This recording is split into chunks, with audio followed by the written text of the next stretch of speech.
جب بھی کوئی سائل کسی سے مانگتا ہے تو دو طریقے ہوتے ہیں. کچھ سائل ایسے ہوتے ہیں جو کوئی بات نہیں کرتے، سیدھا آ کے ہاتھ پھیلا دیتے ہیں. ایک تو سائل یہ ہے. اور سائل مانگنے والے جو بڑے اچھے طریقے سے مانگنے کا بھی فن جانتے ہیں تو ان کا طریقہ یہ نہیں ہوتا کہ کسی کے آگے جا کے بس ہاتھ پھیلا دیں. پہلے وہ اس کی تعریفیں کرتے ہیں، پھر جو ہے وہ اس کی رحم دلی کا ذکر کرتے ہیں، پھر اس کے مال و اسباب جو اس کو دیے گئے ہیں ان کے قصیدے پڑھتے ہیں، پھر اپنی وفاداری کا اظہار کرتے ہیں، پھر جھولی پھیلاتے ہیں. تو یہ دوسرا اور مہذب طریقہ ہے. ایک تو مانگنے والا اپنی ضرورت کو یوں ہی کسی کے سامنے رکھ دے، اور ایک یہ ہے کہ مانگنے والا اپنی ضرورت کو رکھنے سے قبل جس سے مانگ رہا ہے پہلے اس کی تعریف کرے. اب بندے اللہ سے ہدایت مانگنے کے لیے کھڑے ہوئے، پہلے تو وضو کیا، صاف ستھرے ہوئے، کانوں پہ ہاتھ لگائے، اس کے بعد ہاتھ باندھ کے ادب سے کھڑے ہو گئے، اور اب مانگنے لگے تو کیا بولے؟ الحمدللہ رب العالمین. وہ آتے ہیں نا مانگنے والے دروازے پہ تو کہتے ہیں دوبارہ وسدہ روے، فلاں ہو فلاں ہو، وہ تعریفیں کرنے لگ جاتے ہیں. تو یہ مرحلہ ہوتا ہے. ابھی اس نے سوال لب پہ نہیں لایا ہوتا تو گھر والا پہلے بچے کو کہتا ہے جا اتنے پیسے اس کو دے گیا. میاں وہ تو آپ کی تعریفیں کر رہا ہے، مانگ تھوڑا رہا ہے. وہ سمجھتا ہے جو تعریفیں کرنا شروع ہو گیا یہ مانگنے کے لیے تو کر رہا ہے.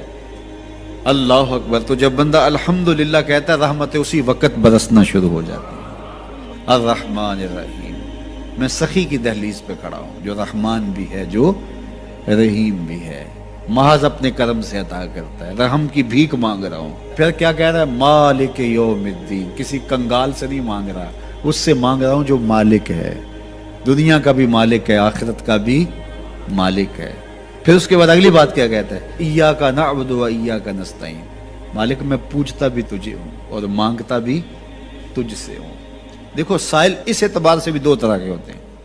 ایک سائل ہوتا ہے جو بائی پاس پہ اترتا ہے، ایک کے گھر کے سامنے جاتا ہے، یہی طریقہ صحیح مانگنے کا، لیکن جاتا ہے کہ گھر کے سامنے تعریفیں کرتا ہے، اور مالک خانہ کو پتہ ہوتا ہے کہ یہ ہمسایہ سے بھی مانگ کے آیا ہے، میرے گھر سے بھی مانگ رہا ہے، اگلے گھر سے بھی مانگ رہا ہے.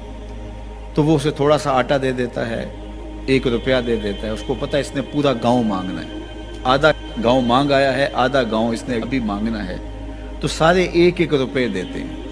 ایک تو سائل وہ ہے جو در در پہ جاتا ہے، اور ایک سائل بائی پاس سے اترا، وہاں سے پل عبور کیا، پھر گلی سے گزرتے ہوئے یہاں آیا، اور یہاں آ کے آپ کے ساتھ اس نے کہا کہ میں کسی در پہ نہیں گیا، آپ کے پاس آیا ہوں، اب آپ نے میری ضرورت پوری کرنی ہے.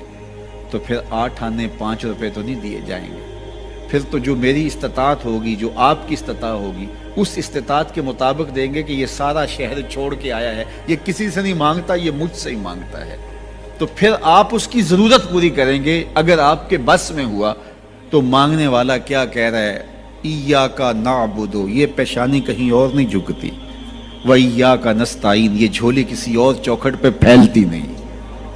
وہ کریم، وہ مالک رب جو تمام جہانوں کا رب ہے، میں اس کی دہلیز پہ کھڑا ہوں اور آیا سیدھا اسی کی دہلیز پہ ہوں. نہ اس سے پہلے کسی در پہ گیا ہوں، نہ اس کے بعد کسی در پہ جانا ہے. تو پھر مالک بھی کرم نوازیاں اور رحمتیں اس کی جھولی میں ڈال دیتا ہے. اب اتنی لمبی تمہید باندھنے کے باوجود مانگا کیا؟ ذرا غور کیجئے. یہ وہ ہے جو ہم ہر روز ہر نماز کی ہر رکعت میں مانگتے ہیں، اور مانگنے کا طریقہ کتنا خوبصورت ہے. اور مانگنے والے یوں ہی مانگا کرتے ہیں. پہلے جس سے مانگنا اس کی تعریفیں کرتے ہیں.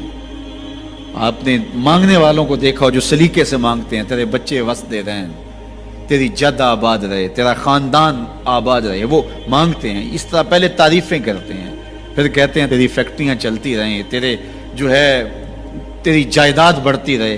تو وہ اس کے خزانوں کا ذکر کرتے ہیں، اور پھر کہتے ہیں کہ یہ فقیر نمانہ تیری چوکھٹ پہ آیا ہے، اس کی ضرورتیں تو پوری کر دے. اب بندہ بھی اللہ کے حضور جب حاضر ہوتا ہے تو مانگنے کا سلیقہ کیا ہے؟ سب سے پہلے کہتا ہے الحمدللہ رب العالمین. میں کسی کنگال کی چوکھٹ پہ نہیں آیا، تمام جہانوں کے پالن ہار کی چوکھٹ پہ آیا. اسی کی تعریفیں اختیاری بھی غیر اختیاری بھی، واسطے کے ساتھ بھی بلا واسطے کے ساتھ بھی. اسی کی خوبی ہیں، سارے اسی کے کمال ہیں، وصف سارے اسی کے ہیں. پھر اس کے بعد کہتا ہے الرحمن الرحیم، وہ رحمان بھی ہے وہ رحیم بھی ہے۔ پھر اس کے بعد کہتا ہے مالک یوم الدین، وہ دنیا کا ہی مالک نہیں، آخرت کا بھی مالک ہے، یوم حساب کا بھی مالک ہے۔ پھر اس کے بعد اپنی وفاداری جتلاتے ہوئے کہتا ہے ایاک نعبد و ایاک نستعین، مالک سارا جہاں بس رہا ہے، میں نے کسی سے نہیں مانگا، میں نے جھولی تیری چوکھٹ پہ پھیلائی ہے، میری پیشانی تیرے حضور جھکتی ہے، یہ پیشانی کسی اور کے حضور کبھی نہیں جھکی نہ جھکے گی۔ یہ سب عرض کرنے کے بعد پھر مانگتا کیا؟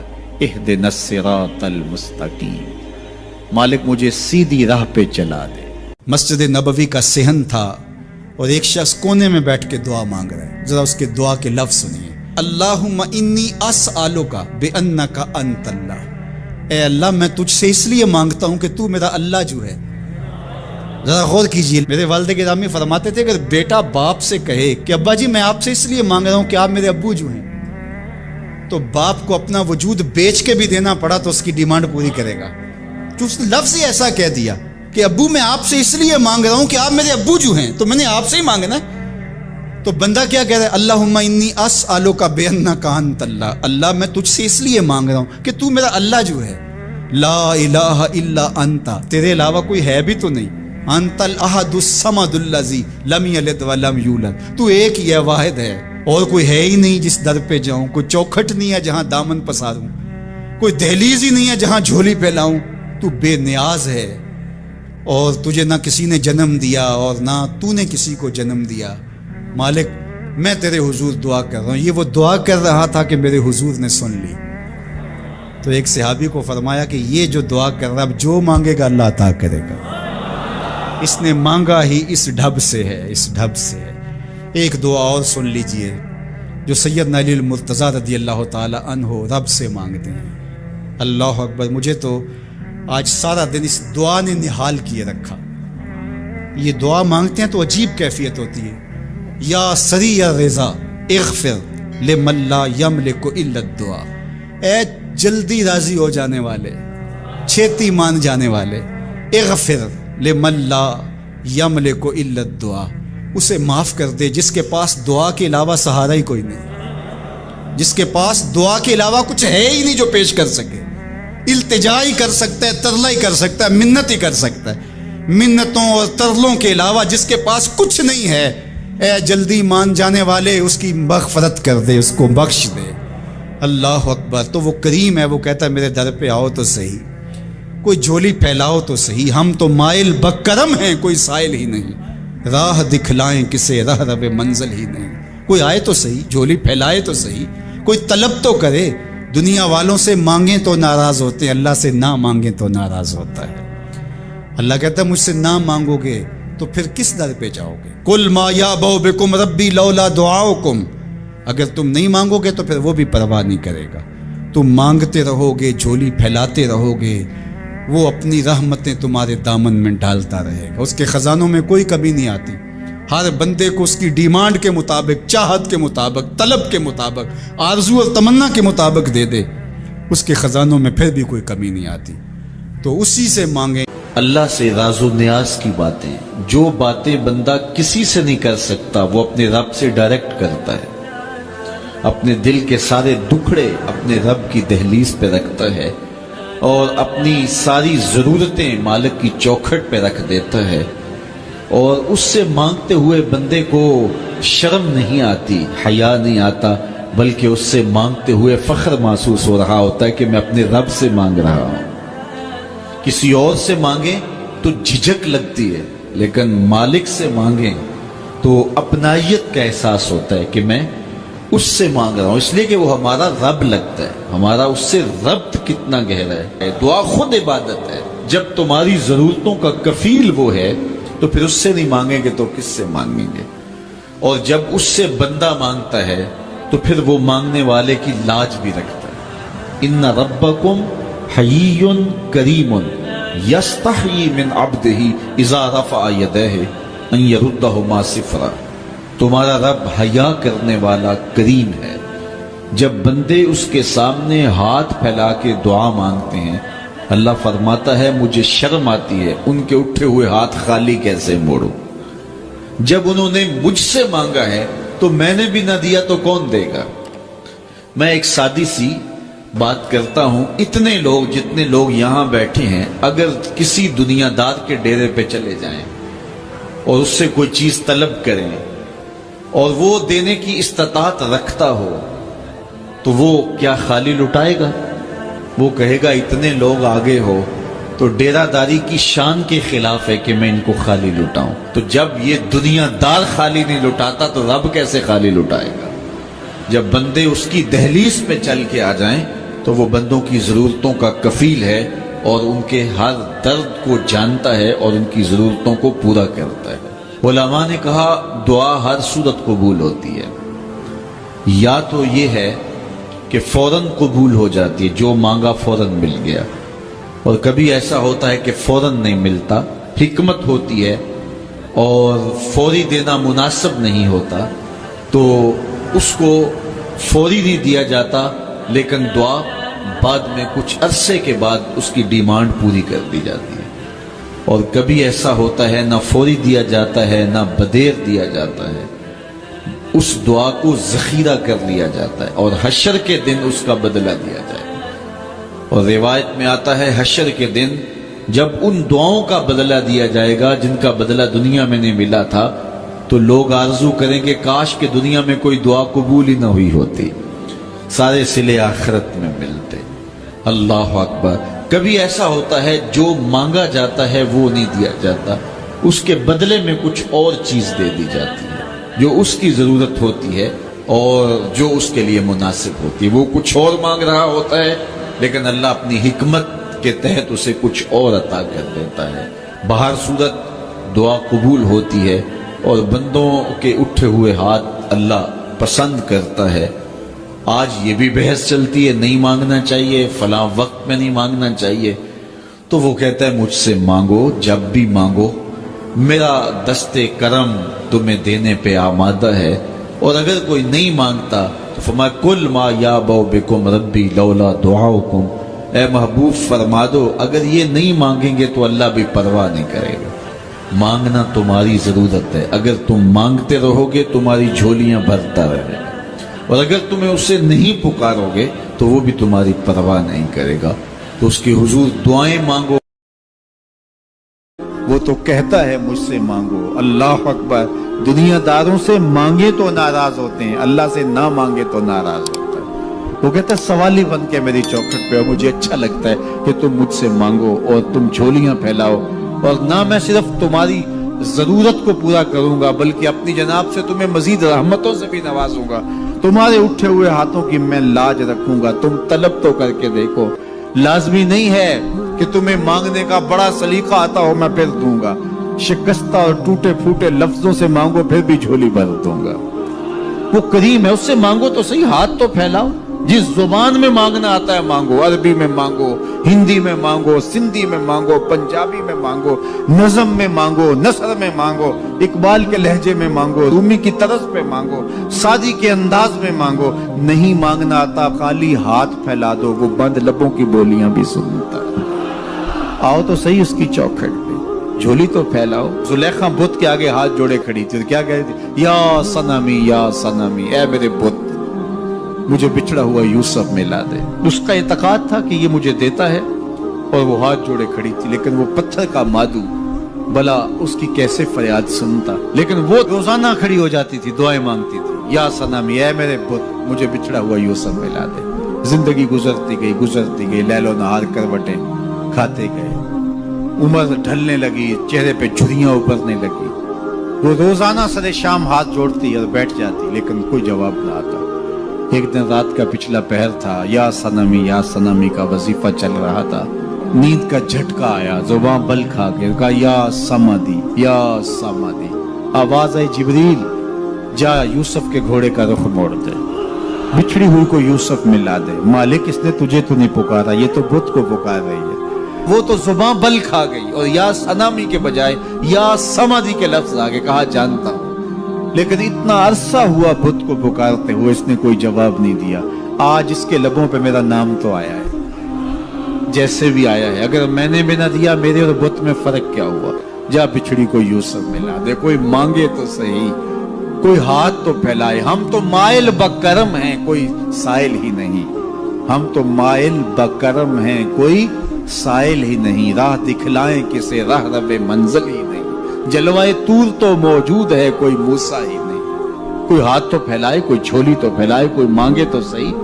دنیا والوں سے مانگیں تو ناراض ہوتے ہیں, اللہ سے نہ مانگیں تو ناراض ہوتے ہیں. دنیا والوں سے مانگنا ہو تو وقت دیکھنا پڑتا ہے. اب تو صاحب سو رہے ہوں گے, اب تو ناشتے کا وقت ہے, اب تو دفتر کی مصروفیت کا وقت ہے, فراغت کے لمحے ہوں گے تو بات کریں گے. تو کسی دنیا دار سے بات کرنا ہوتا ہے تو وقت دیکھنا پڑتا ہے. لیکن رب سے جب مرضی بات کرو, در رحمت کھلا ہوا پاؤ گے. لا تاخذہ سنۃ ولا نوم, نیند کیا اسے اونگ بھی نہیں آتی. جب بھی مانگو گے دستے کرم کشادہ پاؤ گے. جب بندے اس کے سامنے ہاتھ پھیلا کے مانگتے ہیں, اللہ فرماتا ہے مجھے شرم آتی ہے, ان کے اٹھے ہوئے ہاتھ خالی کیسے موڑ دوں. تو ہم بھی اللہ کے حضور دعائیں کرتے ہیں. اگر کسی کو وہاں جانا نصیب ہو تو وہ تو قبولیت کے بہترین لمحے ہیں, اور اگر نصیب نہیں بھی ہوتا تو 9 ذی الحج کو ہم یہیں کھڑے ہو کے کہتے ہیں مالک وہاں تو آ نہیں سکے, یہاں تو کھڑے ہیں, میرے مالک تو کرم فرما دے اور ہمارے صغائر کبائر سارے معاف فرما دے. تو 9 ذی الحج کا روزہ بھی رکھا جائے اور اللہ کے حضور دعائیں بھی مانگی جائیں.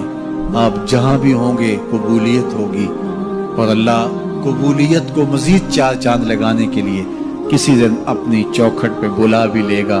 وہ کیا کسی نے کہا تھا کہ کام آخر جذبہ بے اختیار آ ہی گیا, کام آخر جذبہ بے اختیار آ ہی گیا, دل کچھ اس صورت سے تڑپا ان کو پیار آ ہی گیا. تو ایک دن اللہ ہمیں اس سعادت کے لیے اپنی چوکھٹ پہ بھی بلائے گا. اللہ آپ سب کو بار بار حج بیت اللہ کی سعادت. آج کے زمانے میں یہ بھی کہا جاتا ہے کہ ہم نہیں مانگتے. تو اگر کوئی شخص نہیں مانگتا تو اللہ کو اس کی پرواہ بھی نہیں, یہ ضرورت ہماری ہے. فرمایا کل ما یعبأ بکم ربی لولا دعاؤکم, اے محبوب فرما دو تم نہیں پکارو گے تو اسے بھی پرواہ نہیں ہے. ضرورت تمہاری ہے, مانگنا تم نے ہے. تو جب تم نہیں مانگو گے, متکبر ہوتے ہو, اس سے مانگنے سے بھی تمہیں حیا آتی ہے, تو پھر وہ بھی پرواہ نہیں کرے گا. لیکن اگر تم مانگتے رہو گے تو وہ تمہاری جھولیاں بھرتا رہے گا, اور اس سے جب بھی مانگو اس کا در رحمت کھلا ہوا پاؤ گے. جس بھی لہجے میں مانگو وہ دینے پہ آمادہ ہوگا. دنیا والوں سے مانگنا ہوتا ہے تو دیکھنا پڑتا ہے کہ کس وقت مانگیں, موڈ کس وقت درست ہوگا. لیکن اللہ سے جب بھی مانگیں, صبح کو مانگیں, شام کو مانگیں, دوپہر کو مانگیں, پچھلے پہر دامن پھیلا کے بیٹھ جائیں. پھر دنیا داروں سے مانگنا ہو تو ان کی زبان میں مانگنا پڑتا ہے. اللہ سے اردو میں مانگیں, عربی میں مانگیں, ہندی میں مانگیں, سندھی میں مانگیں, نظم میں مانگیں, نثر میں مانگیں, اقبال کے لہجے میں مانگیں, سعدی کے انداز میں مانگیں, رومی کی طرز پہ مانگیں. نہیں مانگنا آتا خالی ہاتھ پھیلا دیں, وہ بند لبوں کی بولیاں بھی سنتا ہے. مانگے تو صحیح, دستے طلب تو دراز کریں, وہ کریم ہے. جب اس کے سامنے بندے ہاتھ پھیلا کے دعا مانگتے ہیں وہ خالی نہیں موڑتا. ان ربکم حیی کریم یستحیی من عبدہ اذا رفع یدیہ الیہ ان یردہما صفرا. تمہارا رب حیا کرنے والا, زندہ, سخی اور کریم ہے.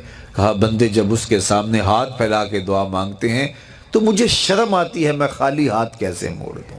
جب انہوں نے مانگا ہی مجھ سے ہے تو میں نے بھی نہ دیا تو پھر کس در پہ جائیں گے. میں آپ سے کہتا ہوں جتنے لوگ آپ بیٹھے ہوئے ہیں, اتنے لوگ اٹھ کے کسی دنیا دار کے ڈیرے پہ چلے جائیں اور اس سے ایسی چیز مانگے جس کو دینا اس کے بس میں ہو, تو مجھے بتائیے وہ آپ کو خالی موڑ دے گا؟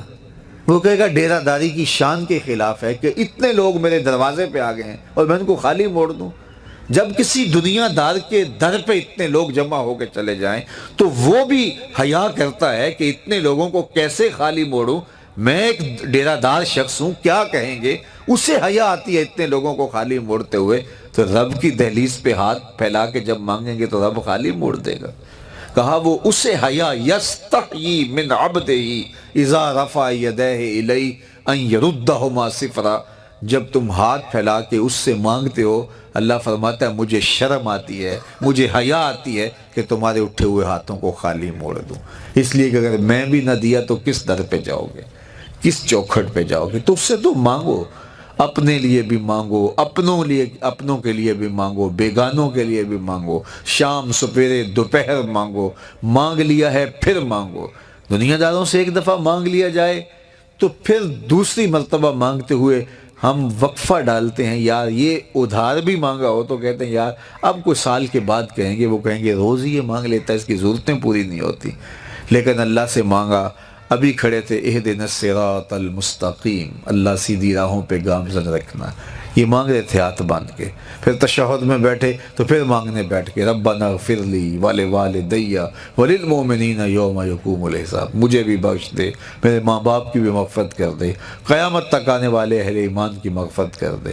سلام پھیرا تو پھر ہاتھ پھیلا کے بیٹھ کے ربنا آتنا فی الدنیا حسنۃ وفی الآخرۃ حسنہ، بار بار مانگے، 100 بار مانگے، وہ کبھی نہیں کہتا اس کا در رحمت کھلا ہوا پاؤ گے۔ ہمارے صوفیہ فرماتے ہیں جب کوئی شخص ایک مرتبہ اللہ کہتا ہے، اللہ اس کی طرف نظر رحمت سے دیکھتا ہے، اس کے گناہ جل کے راکھ ہو جاتے ہیں۔ اس کے ذکر کی لذت، اس کے ذکر کی چاشنی سے اپنے من کی آبادی کا سامان کیجیے۔ آج ایک آنسو، صرف ایک آنسو، جس سے پوری آنکھ نہیں بلکہ پلکوں کے بالوں میں سے ایک بال کی جڑ بھیگ گئی خوف خدا کی وجہ سے، کل قیامت کے دن وہ بال کھڑا ہو جائے گا، مالک یا مجھے نکال لے یا اسے جنت عطا کر دے۔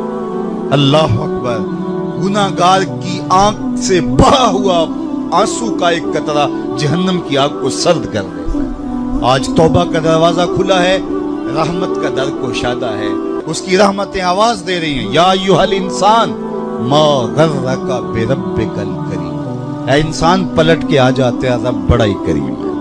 مجھے بتائیے کوئی یوں بھی آواز دیتا ہے؟ مالک کی رحمتیں آواز ہے، یا ایھا الانسان ما غرک بربک الکریم۔ کیوں مغرور پھرتا ہے؟ کیوں مغرور تکبر سے بھرا ہوا پھرتا ہے؟ کیوں مسجد کے قریب سے نظریں چرا کے گزر جاتا ہے؟ پنجگانہ صدائے دل نواز اذان کی آتی ہے، حی علی الصلاۃ حی علی الفلاح، کیوں آنکھیں اور کان بند کر لیتا ہے؟ آجا پلٹ کے اس کی رحمت پہ، آجا۔ ما غرک بربک الکریم، وہ کریم ہے، 70 ماؤں سے زیادہ پیار کرتا۔ آجا، کل تو آنا ہی آنا ہے، پھر جو کفن میں منہ چھپا کے آتا پھر اچھا نہیں ہے کہ جو ہے وہ آج کھلے منہ آجا، پھر جو لوگ اٹھا کے لائیں گے میرے در پہ، اچھا نہیں ہے کہ اپنے قدموں سے چل کے آجا۔ ما غرک بربک الکریم، مجھے بتائیے ایسا بھی کوئی پیار دیتا ہے؟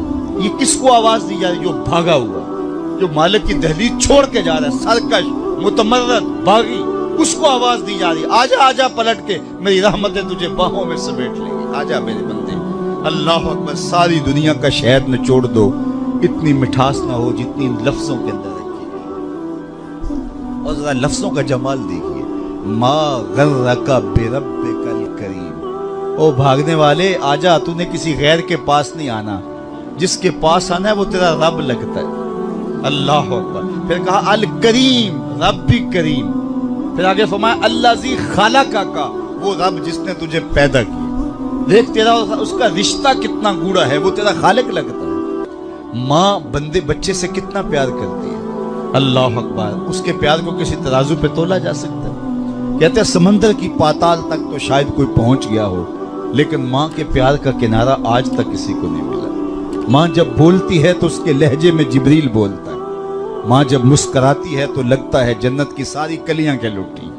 اللہ نے اس کے سینے کے اندر درد محبت کا وہ جہاں آباد کر دیا ہے۔ ماں تو پھر ماں ہی ہوتی ہے۔ ایک شاعر ہوا تابش، اس نے ماں کے پیار کا کیا نقشہ کھینچا، مدت ہوئی میری ماں نہیں سوئی تابش، میں نے ایک بار کہا تھا مجھے ڈر لگتا ہے، کہا ایک بار میں نے کہا تھا امی مجھے رات کو ڈر لگتا ہے، میری ماں آج تک اسی خیال میں رہتی ہے میرے لال کو کہیں ڈر نہ لگ رہا۔ اولاد کے لیے ماں کے سینے کی تڑپتی ممتا، محبتوں کا آباد جہان، ماں پھر ماں ہی ہوتی ہے۔ ماں کی پھر ممتا ہی عجیب کائنات ہے، اور وہ بیٹے کے لیے دکھ جھیل لیتی ہے، اولاد کی تربیت کے لیے، تعلیم کے لیے، پیٹ پالنے کے لیے اپنا پیٹ کاٹ لیتی ہے۔ کسی کے گھر کے برتن مانجنے پڑیں تو ماں اس سے بھی گریز نہیں کرتی، کسی کے گھر کے گندے کپڑے دھونے پڑے تو اولاد کے لیے ماں یہ بھی گوارا کر لیتی ہے۔ لوگوں کے گھروں کی غلامیاں قبول کر لیتی ہے. شہر میں آ کر پڑھنے والوں بھول گئے ہو کس کی ماں نے کتنا زیور بیچا ہے. مائیں اولادوں کے لیے کن کن مراحل سے گزرتی ہیں. ماں کو اپنی اولاد سے اتنی محبت کیوں ہے؟ تو آپ سب کا ایک جواب ہوگا اور وہ یہ کہ ماں نے اولاد کو جنم دیا. میرے بس ایک جملے کو سن لیں اور اس پہ تقریر اور گفتگو ختم بھی کر دوں تو میرا آنا با مقصد ہوا.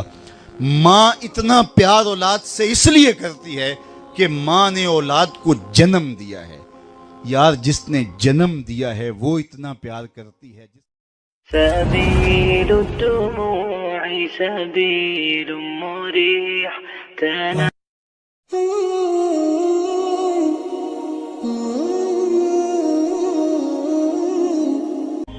ارشاد فرمایا جو اللہ سے ڈرے اللہ اس کے لیے راستے کھول دیتا ہے اور اللہ اس کو وہاں سے دیتا ہے جہاں سے اسے گمان بھی نہیں ہوتا. وَمَن يَتَوَكَّلْ عَلَى اللَّهِ فَهُوَ حَسْبُهُ اور جو اللہ پر بھروسہ کرے اللہ اس کے لیے کافی ہو جاتا ہے. اس کی ضروریات کا وہ خود کفیل ہوتا ہے اور اس کے کام اس کے ذمہ کرم پہ ہوتے ہیں. تو ہو کے دیکھے اس کا. تو جو اللہ سے ڈرے اللہ اس کے لیے راستے بناتا ہے. حضرت عوف بن مالک رضی اللہ تعالی عنہ الاشجعی حضور کی خدمت میں حاضر ہوئے اور عرض گزار ہوئے کہ میرا بیٹا سالم مشرکین کی قید میں ہے اور میں فاقوں کی حالت میں ہوں.